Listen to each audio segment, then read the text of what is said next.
Hello friends, welcome to the exam hacker YouTube channel.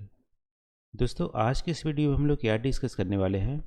आज की इस वीडियो में हम लोग डिस्कस करेंगे कि फेडरलिज्म होती क्या है और फेडरलिज्म की क्यों ज़रूरत पड़ती है जहाँ पे जियो कल्चरली डाइवर्सिटी होती है वहाँ पे। ठीक है, तो क्या डिस्कस करेंगे, फेडरलिज्म होती क्या है और जियो कल्चरली डाइवर्स कंट्री में सक्सेसफुल गवर्नेंस के लिए हमें फेडरलिज्म की क्यों ज़रूरत पड़ती है। तो ये जो प्रश्न है दोस्तों, ये हमारी 66 बीपीएससी एग्ज़ाम जो हुए थे उसकी ज्योग्राफी मेंस में पूछा गया था। तो सबसे पहले बात करते हैं फेडरलिज्म या संघवाद होती क्या है। तो फेडरलिज्म या संघवाद एक तरह से गवर्निंग सिस्टम होती है। ठीक है, गवर्निंग करने के एक तरीका है जिसमें क्या होती है, किसी भी कंट्रीज़ की जो पावर होती है वो जनरली दो पार्ट में डिवाइड होती है। सेंट्रल अथॉरिटी के पास और दूसरी हमारी प्रोविंशियल अथॉरिटी के पास होती है।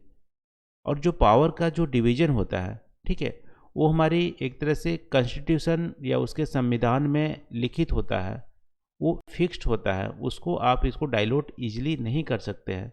तो इस तरह से जो गवर्निंग सिस्टम होती है उसको हम बोलते हैं फेडरलिज्म।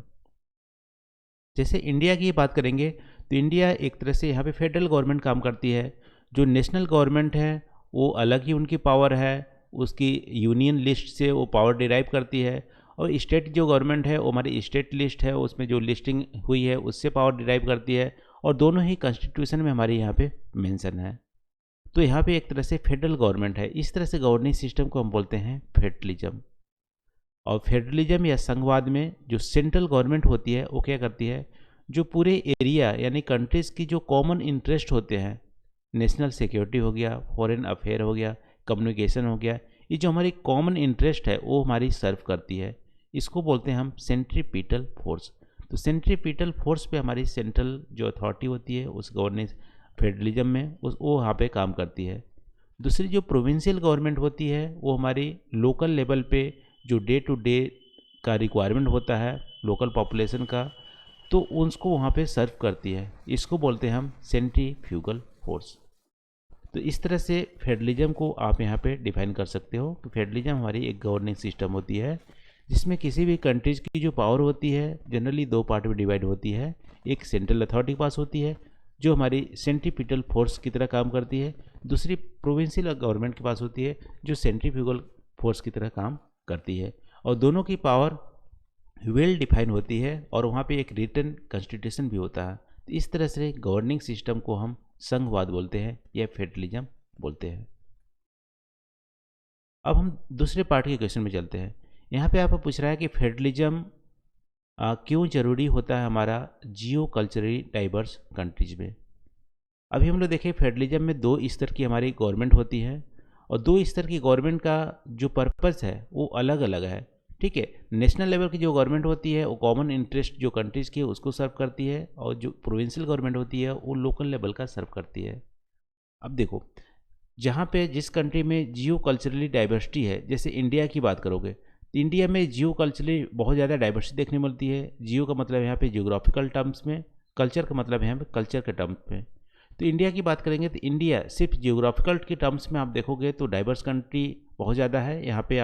क्योंकि यहाँ पे इंडिया में हिमालयन भी है, हिली एरिया भी है। हिली एरिया के साथ साथ यहाँ पे आप देखोगे प्लेन एरिया भी है, डिजर्ट्स भी हैं, कोस्टल्स एरिया भी है, इसके अलावा आइलैंड्स भी हैं। ठीक है, तो इस तरह से प्लेट्यू भी है। तो ये हमारी जियोग्राफिकली इंडिया बहुत ही डाइवर्स कंट्री है। तो इस तरह से जहाँ पे डाइवर्सिटी होती है वहाँ पे फेडरलिज्म की ज़रूरत पड़ती है। इसके अलावा कल्चरल डाइवर्स की बात करेंगे तो कल्चरल डाइवर्स का मतलब है यहाँ पे कि जैसे इंडिया की बात करेंगे तो इंडिया में क्या है, इंडिया में ट्राइबल लोग भी बहुत ज़्यादा हैं। ठीक है, इसके अलावा जैसे मराठा लोगों का अलग ही हिस्ट्री है, राजस्थान का अलग ही हिस्ट्री है, साउथ इंडियन में अलग ही हिस्ट्री है। ठीक है, इसके अलावा नॉर्थ ईस्टर्न स्टेट की अलग हिस्ट्री है। तो हिस्ट्री भी हमारी ये कल्चर के पार्ट हो जाएंगी। तो अलग अलग क्षेत्र में अलग अलग उनकी जो पुरानी हिस्ट्री है वो हमारी डाइवर्स हिस्ट्री में भी डाइवर्सिटी देखने को मिलती है। इसके अलावा यहाँ पे डाइवर्सिटी लैंग्वेज में भी देखने को मिलती है, खान पान में देखने मिलती है और शादी ब्याह के तरीके में भी देखने को मिलती है। ठीक है, तो इस तरह से यहाँ पे कल्चरली डाइवर्स इंडिया है। अब यहाँ पे बात कर रहा है कि जियो कल्चरल डाइवर्सिटी होती है तो हमें फेडरलिज्म की क्यों ज़रूरत पड़ती है। अब देखो, जियो कल्चरली जो डाइवर्स होती है, तो जियो कल्चरल डाइवर्सिटी के हिसाब से हमारे वहाँ पे अलग अलग जो हम एक तरह रीजन बना सकते हैं। जैसे इंडिया की बात करेंगे तो इंडिया में मराठी कल्चर थोड़ा सा अलग है, तो एक तरह से महाराष्ट्र बना दिया। राजस्थान कल्चर अलग है तो राजस्थान बना दिया। गुजराती कल्चर अलग है तो गुजरात बना दिया। ठीक है, इसमें एक तरह से ज्योग्राफी को भी ध्यान रखा गया, कल्चर को भी ध्यान रखा गया। तमिलनाडु का तमिल बना दिया। ठीक है, तमिल कल्चर है, तमिलनाडु बना दिया। नॉर्थ ईस्टर्न में बहुत सारी डाइवर्सिटी देखने मिलती है, हालांकि ट्राइबल पॉपुलेशन है, और जियोग्राफी में भी यहाँ पे आप बोल सकते हो कि होमोजेनिटी देखने मिलती है, लेकिन वहाँ पे कल्चर में बहुत ज़्यादा डाइवर्सिटी देखने मिलती है। उनकी जो कॉमन हेरिटेज है वो अलग अलग है वहाँ के ट्राइबल लोग का, इसीलिए वहाँ पे नॉर्थ ईस्ट स्टेट में ज़्यादा आप स्टेट देखने को मिलते हैं, तो वहाँ पे अलग ही स्टेट बना दिए। यूपी की बात करेंगे तो यूपी में पहले हमारी उत्तराखंड भी आती थी, लेकिन हिली एरिया के चलते उत्तराखंड को अलग कर दिया गया, और थोड़ा सा वहाँ पे उनकी हिस्ट्री भी अलग हुआ करती थी। तो इस तरह से आप देख सकते हो, जहाँ पे जियो कल्चर डाइवर्सिटी होती है तो उसके बेसिस पे, होमोजेनिटी के बेसिस पे, जियो कल्चर होमोजेनिटी के बेसिस पे वो रीजनल जो प्रोविंशियल गवर्नमेंट है वो हम वहाँ पे बना सकते हैं, और प्रोविंशियल गवर्नमेंट को ऑटोनॉमी दे सकते हैं। यानी कि फेडरलिज्म में ही ये पॉसिबल है कि वहाँ पे एक तरह से क्लियर कट उनको पावर दे दी जाती है, और वो जो पावर होती है वो नेशनल गवर्नमेंट से हायर नहीं करती है, वो कॉन्स्टिट्यूशन से डिराइव करती है।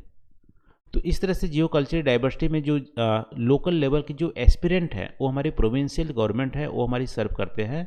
लेकिन इसके साथ साथ आप देखोगे जो ये कल्चरल डाइवर्सिटी है इसमें कुछ सिमिलरिटीज़ भी होती है। जैसे पूरे इंडिया की बात करोगे तो थोड़ा सा वेरिएशन है लैंग्वेज में, या आप बोल सकते हो कि उनकी हिस्ट्री में या खान पान के तरीके में, लेकिन यहाँ पे कॉमन हमारी सिमिलरिटीज़ भी हैं। जैसे यहाँ पे कॉलोनियल रूल हुआ था, इसके अलावा कहीं ना कहीं पुराने ज़माने में भी जो राजा होते थे एक दूसरे को इंक्रोचमेंट करते रहते थे, तो कुछ तो यहाँ पे सिमिलरिटी है। इस सिमिलरिटी को मेंटेन करने के लिए एक नेशनल गवर्नमेंट होनी चाहिए, जो कि हमारा इस तरह से जो गवर्निंग सिस्टम है वो हमारी फेडरलिज्म में ही पॉसिबल है।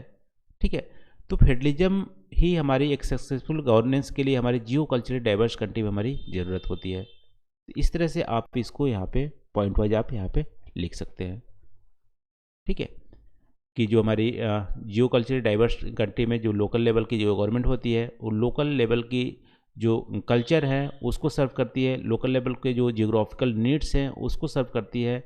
ठीक है, लोकल लेवल जो पॉपुलेशन की प्रॉब्लम्स हैं उसको सर्व करती है, और नेशनल लेवल की जो गवर्नमेंट होती है वो कॉमन जो प्रॉब्लम्स होते हैं, कॉमन जो नीड्स होते हैं उसको सर्व करती है। इसलिए हमें फेडरलिज्म बहुत ही ज़्यादा ज़रूरी होता है जहाँ पे जियो कल्चरल डाइवर्स कंट्री होती है, जैसा कि इंडिया के पर्सपेक्टिव में आप देख सकते हो।